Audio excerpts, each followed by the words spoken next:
আপনারা সকলে জানেন, গত 6 মে সকাল 11টায় জালালাবাদ থানাধীন সোনাতলা এলাকার একটি ফুটফুটে কন্যা শিশু ফাহিমা তার বাড়ির সামনে থেকে নিখোঁজ হয়। পরবর্তীতে 8 তারিখ সকালবেলা সোনাতলা এলাকার জনৈক নুরুল হকের বাড়ির সামনে থেকে তার লাশ উদ্ধার হয়। যখন শিশুটি নিখোঁজ হয় তাকে খোঁজাখুঁজি করা হয়। খোঁজাখুঁজি করে না পেয়ে শিশুটির মা জালালাবাদ থানায় একটি জিডি করেন।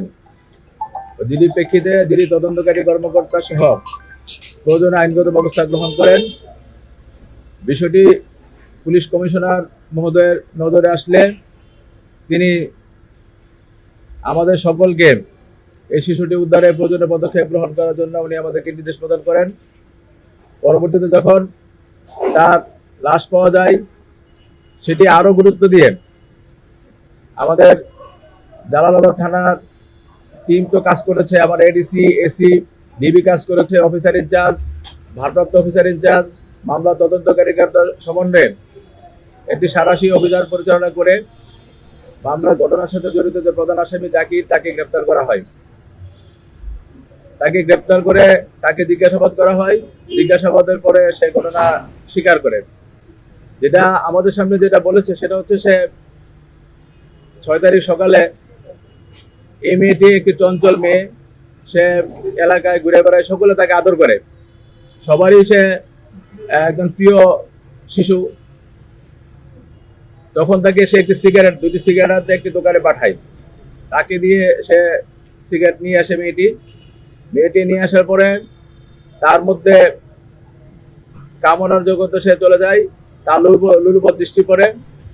মেয়েটিকে সে দরজা আটকিয়ে তার নিজ বসত ঘরে, তার স্ত্রী আগে থেকেই তার বাপের বাড়ি চলে গিয়েছিল, দরজা লাগিয়ে তাকে ধর্ষণ করে। সে বলেছে চেষ্টা করে। পূর্ণাঙ্গ মেডিকেল রিপোর্ট আসলে ধর্ষণ হয়েছিল কিনা সেটা জানা যাবে, তবে সে ধর্ষণের সে চেষ্টা করেছে, সিমটম সেখানে এটা আছে। যখন শিশুটি এক পর্যায়ে অজ্ঞান হয়ে যায়, তখন সে তাকে গলা টিপে হত্যা করে। প্রাথমিকভাবে তার ঘরে রাখা একটি ব্রিফকেসে সে তাকে ভরে উপরে এসে এটা রেখে দেয়।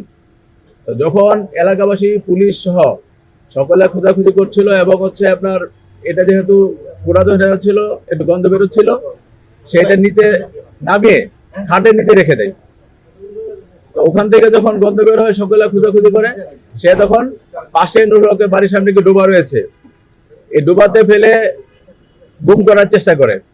যেহেতু লাশটি না ডোবার কারণে ডোবার পাশে রেখে সে চলে যায়। পরবর্তীতে তাকে আটক করে যখন জিজ্ঞাসাবাদ করা হয়, সে অকপটে স্বীকার করেছে, এবং যেই আপনার চাদর দিয়ে লাশটি মুড়িয়ে লিখেছিল, সে চাদরটি তার দেখানোর মতো উদ্ধার হয়েছে, সেই ব্রিফকেসটিও তার দেখানোর মতো উদ্ধার হয়েছে, এবং সে অকপটে সকল ঘটনা স্বীকার করেছে।